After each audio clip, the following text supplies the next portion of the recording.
Hey guys, it's the Story Sage here back with another video.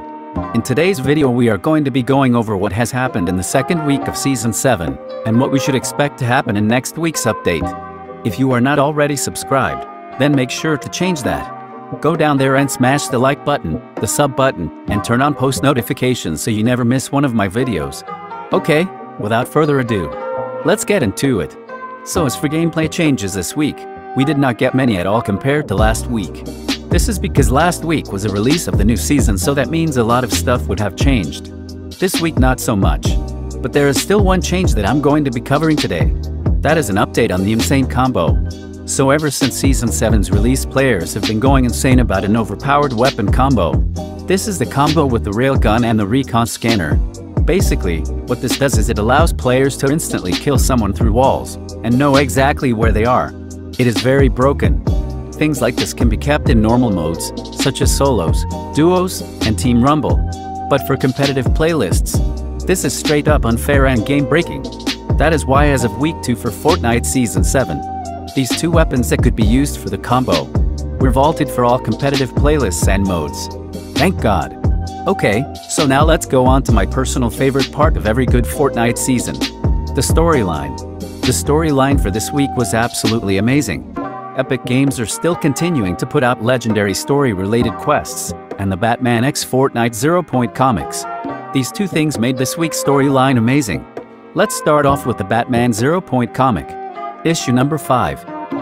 If you are not familiar with what has happened in the Batman comics so far, then let me tell you. Batman and Catwoman come across a crack in the sky. This is a rift that leads to the Fortnite island. They are taken into the rift and therefore taken into the loop. The DC duo are stuck in Fortnite Battle Royale. They eventually find out that going to the exact center of the storm and being the last looper standing in a match is actually how you escape the loop. They both eventually do this and they are taken out of the loop. They then discover that they are still on the island. They are just no longer looped. They meet others who have escaped the loop and decide to form an alliance with all of them to try and get out of the map as well. These people include Deathstroke, Fishstick, Bandolette, Renegade Raider, Magnus and Bonehead. Their first goal is to get inside the bunkers. They get a sample of items from a few major Fortnite events and that allows them to open the bunker. They have proven themselves as a long and trusted member of the island. They have gotten in. They then run into stone golems and later they kill them all. The group decides to split up and look for secrets in the underground. They will reassemble later to discuss their findings. Whilst searching for secrets, Batman and Catwoman find something terrible. They end up finding out that Fishstick has died.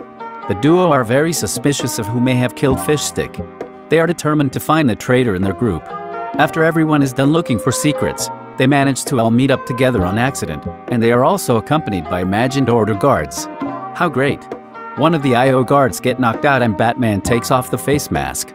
Underneath the mask he sees Jonesy's face and he recognizes it from the loop. Once they have cleared off all of the guards, they make their way into some sort of discussion room. Batman suggests that it might be something to do with war, which is possible. In this mysterious room there is a star chart thing. All the planets and stars on it are overlapping. This is probably a way of showing that a bunch of realities are being accessed at once. This must be through the 0-point. Speaking of the 0-point, Batman says that the imagined order must not have made the 0-point, but that they are just using it. We still don't know exactly what they are using the loop for and what the whole purpose of the island is, but this is an interesting idea from Batman. Very interesting. They venture further into the base and they find a glass door. This door can most likely be slid away by some kind of identity unlock system, but since Batman is not a member of the IO, he just uses his nitrogen capsules to shatter the glass. Past the door they find the place that Jonesy was in at the beginning of the Season 5 trailer. They have found the 0-point. There is a beam of energy surrounding it. Also, just a side note to make everything a bit easier to understand. Every single one of the comics is based in Chapter 2 Season 6. None are based in the current season. It is unknown why the 0-point is under the map during Season 6. But Donald Mustard says it's a good question. Clearly, this is important. Anyways, back to what I was saying. There is a beam of energy surrounding the 0-point. This is most likely for security of the orb. The Eternal Voyager believes that the beam is protecting the 0-point, so he tries to smash into it with his pickaxe. He ends up getting obliterated and different parts of his body go to all different realities. Rest in peace, but not really. That was a very stupid move. Catwoman then finds a terminal that can control the panels, but it doesn't work. It is mentioned that whatever hit this IO place must have broken the panel's connection, so it doesn't work at all. The most likely option is that the 0 Point's energy carried too much heat and it burned through the Spire's chromium throughout the season. It eventually would drop and hit this little IO area, which would explain why the 0 Point is under the map. And it explains what hit the area. Hashtag the smart's age. So the panels can't work manually, and they have to get a bit creative. They find out that the panels can be turned on by using DNA from alternate universes. Deathstroke also has a scepter that works to put the DNA inside of the panels. This is strange, but it goes unnoticed by everyone except Batman. Since Renegade Raider has been on the island for the longest amount of time, she decides that she should go home first. The scepter is connected to the panel with her DNA. A laser is shot through the energy beam, and the 0 Point opens up. Renegade's home is inside. They've discovered how to escape the loop and the island. Although this method seems legitimate and safe, Batman is still suspicious. Then, he figures it out. The only way someone would know what specific weapon to use to activate a 0 Point is if they work for the imagined order.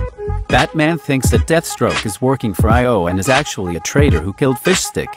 Batman says that he can tell Fishstick was killed by Deathstroke because the burns on Fishstick's face were the same burns that would come from Deathstroke's scepter. We know that the scepter can be used to collect DNA and to go to other realities, so Fishstick's blood on the scepter may have allowed Deathstroke to see where Fishstick came from. Maybe he could find out how there are so many snapshots of Fishstick. He has a lot of variations. This has to be important. Not only do the Order want Fishstick for his DNA, but he was also killed for a device that he had. Deathstroke lost track of a device that allows you to remember things in the loop, and he found out that Fishstick found it. Fishstick refused to give it back, so Deathstroke killed him. Deathstroke admits to working with the imagined order, but he mentions that they all need to work together, which is true. Bandolette, Bonehead and Magnus also go to their home worlds, leaving Deathstroke, Batman, and Catwoman as the only ones left. They decide to use all of their energy from the DC Universe to create one 0 Point reality gateway. This reality gateway has to be strong enough to stay open by itself long enough for them all to go back to the DC Universe.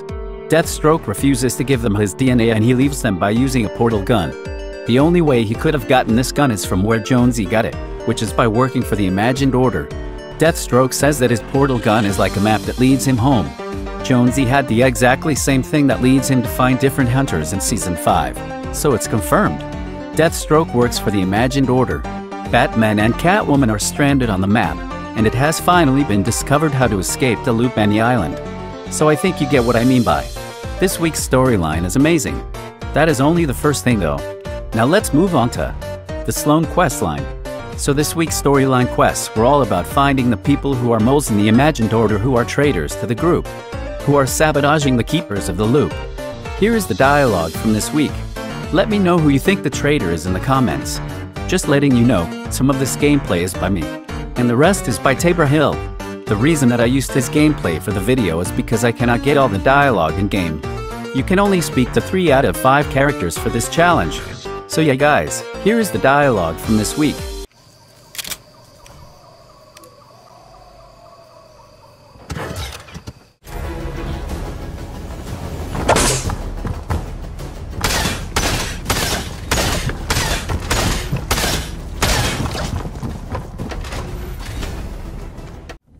Here she is. Let's see what she says. Another IO loyalty check. I'll give Dr. Slone this. She's consistent. As for me, I've got nothing to prove. And there you go. She says, you're interested in the IO? I should warn you that the mortality rate for junior agent has gone up. But if you join, you can change that for at least a little while.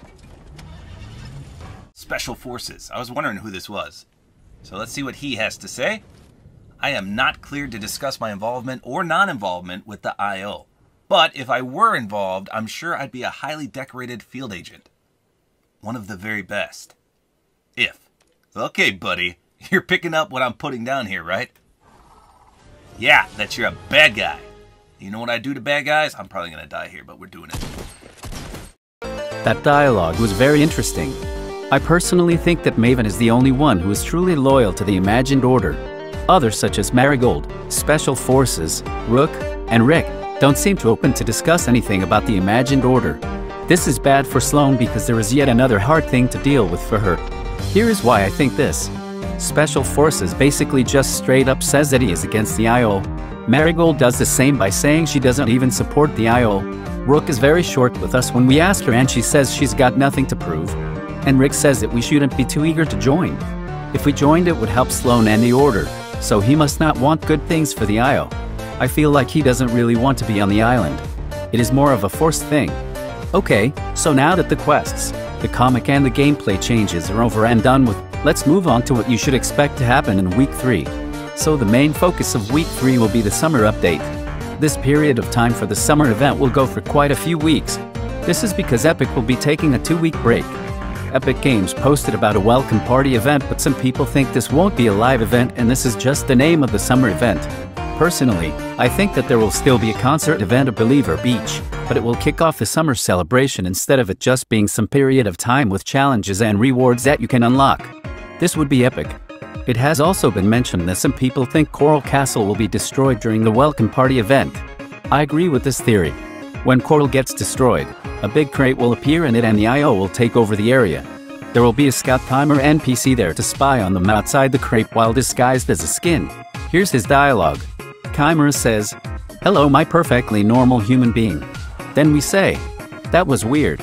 Then Chimera says, "Haha, I need nutrients. I feel not quite myself when food deprived." Then we ask, "What's your favorite food?" Chimera says, "Kids tuna flavored kitten food." The player stays silent. Chimera then says, "I think I just blew my cover." The other NPCs that will be releasing with this update is the Summer Alien, and also possibly a Summer Brutus. There's an unreleased Summer NPC with this dialogue if you go to him as the normal Brutus. No doppelgangers. I'm on vacation. A doppelganger is like an identical person to one another that is not related. This Summer Brutus character is most likely a snapshot of Brutus. This could mean that Brutus has escaped the loop recently. Sus. A confirmed skin for Week 3's item shop is Thanos. They re-released the Tiny Town map that had a million Thanos memes and now Thanos is a skin. This is very epic. So last week I said that the mothership will abduct you. In the mothership there will be henchman chests. You will have 15 seconds to loot up there until you are brought back out. So you won't need to do a glitch just to see inside of the mothership. I didn't expect this change to be anytime soon, but Fortnite status says it will arrive in the 17.1 update, which is very close. With all of these changes, the leaked No Gravity POI might also come out in Week 3, but I am not sure. Something I am sure about though is that Season 7 Week 3 is going to be epic. If you enjoyed this video and you found it informative, make sure to drop a like, subscribe, and maybe even hit the notification bell so you never miss another video on the channel. I'm the Story Sage, your guy for all news, theories, and updates on gaming and media, and I am out. But here's some extra gameplay with music by Atsu over.